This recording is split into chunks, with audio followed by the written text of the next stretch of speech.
How is AI taking inspiration from an artist's work any different than an artist taking inspiration from any other artist's work? My comments have been flooded with this question or variations of this question. And I could get pedantic. Artists aren't putting a diffuse pattern over their images in order to understand them.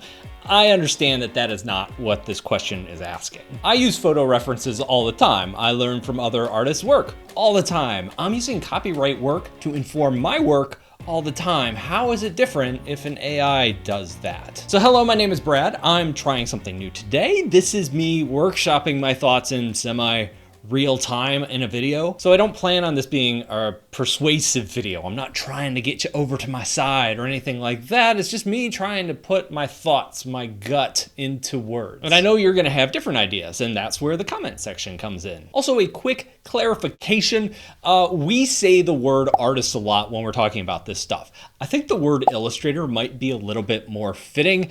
I don't think AI will affect the Picassos or the Banksys of the world, but it will affect working animators, people making concept art for games, movie makers, comic creators, commercial artists. So I made a video last month talking about the upcoming legal battles between artists and AI, and this is the question I saw more than any other. So I'm going to take it, at least a variation of it, that question, and just go through it. Take this scenario. Someone comes to an artist and asks that artist to paint a scene in the style of Wyeth. The artist agrees. They, the artist, research Wyeth's work, practice, and become proficient at duplicating that style. They create the commission work, which is well received. The artist continues to take commissions that are generated based on that first work. So here are the questions. Question 1, was it ethically wrong to create a painting based on another artist's style? Should that artist be chastised or taken to court? Question 2, say Wyeth is replaced by one of the living litigant artists from the video. Does that change the answer to number 1,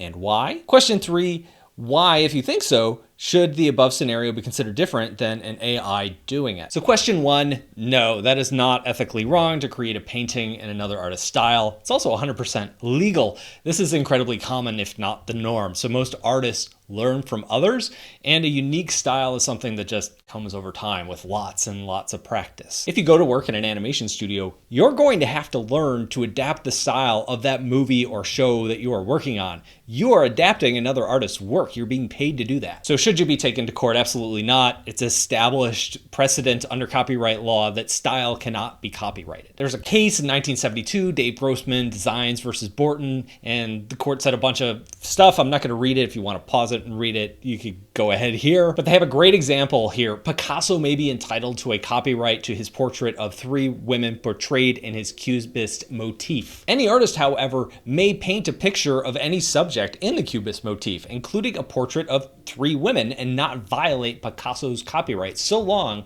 as the second artist does not substantially copy Picasso's specific expression of his idea. So question 2, if we're talking about a living artist, does that change anything? No, not ethically, not legally, no. So I answered question 2 wrong, but I still think the core of the question that's being asked there is valid. So if an AI is making art instead of a person, does that change this scenario? So legally, I don't know. I'm leaning towards no. That's just what my gut says. I think it's transformative. If I'm understanding the technology correctly, if I'm understanding the law correctly, this, to me, most of what is created when you're using Midjourney or something like that, it looks like a new illustration that has never existed before, even if the influences and the style of that illustration are clear. I think there is a case to be made against image generators that are trained on like one specific artist generally to replace them. But the 2 current cases are more of an aggregate. They're not about an individual, so I could see a judge really going either way. The more I think about it, the more my gut tells me that AI will probably win this, but hashtag I am so not a lawyer. So this is what the Getty case and the artist case against Stable Diffusion and others will decide. That is what the law will become. And as AI expands, it's not just gonna be art. There's another suit right now against Microsoft around how code is being used in AI, or how AI is using code. And if AI wins those court cases, there's just gonna be a flood. You're gonna see people taking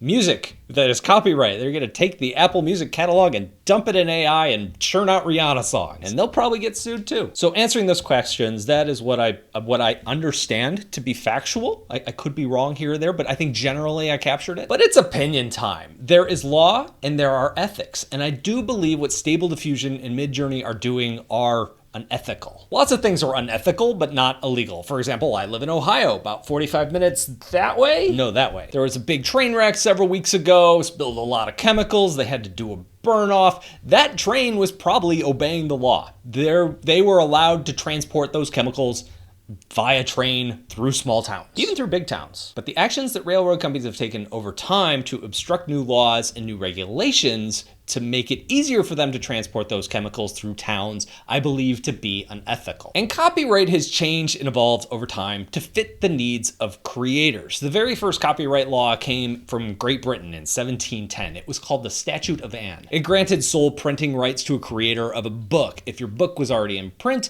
it was copyrighted for 21 years. If you were a new author, 14 years. And if you were still alive at the end of those 14 years, you could reapply for another 14 years. So that was 1710. 100 years earlier, you got Shakespeare. He wasn't thinking about publishing rights at all. Printing presses were big and slow. Only the super rich could afford a book. The best Shakespeare could do at that time was print a handful of his sonnets. The idea of owning the rights to the things you made was just foreign. You want to reproduce my plays? Good luck. You need a theater, actors, costumes, people with ripe tomatoes willing to buy tickets. Now we understand that there is a publishing industry that would grow and evolve into a thing. So by the early 1700s, publishing books was becoming more and more common.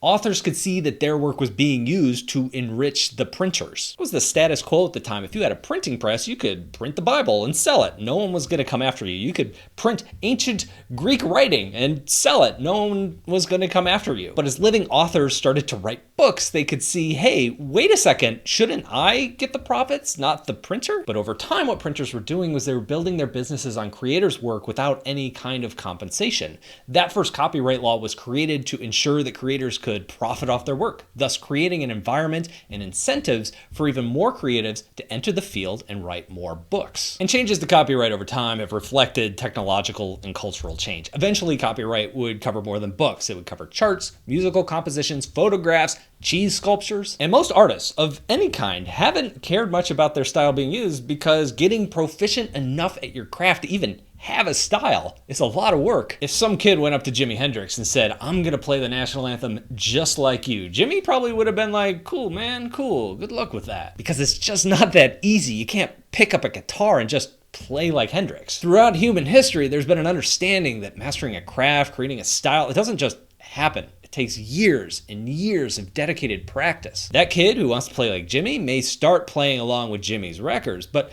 he's going to go off on tangents. He's going to find rabbit holes. He's going to come out of the other side of that learning experience years later with a whole lot of inspiration. And while he may learn to play like Jimmy, his style might be completely different. I don't know anybody who starts playing guitar with the goal of being in a cover band. That's the baseline all creators have operated from since the beginning of time. Go ahead, copy me. If you can do it, you've earned it. I think AI changes that equation. AI is not a person. It's a product. It's software. It's created by people to make money. The foundation of that product is copyrighted work. It would not work without it, or it would not work nearly as well without it. That business would not be nearly as profitable or as valuable without it. So to go back to the question, what's the difference between AI and an artist taking inspiration from a piece of work? AI is not a person. It's an algorithm. That's the difference. It doesn't have feelings. It can't be inspired. The images it's using aren't inspiration, they're fuel. If you run a trucking company, you have to pay for gas. If you run a restaurant, you have to pay for food. If you run a Ponzi scheme, you have to pay for a Tom Brady endorsement. Them's the rules. It's the cost of doing business. Like I said before, I wouldn't be surprised if the courts decide what AI companies are doing falls under fair use.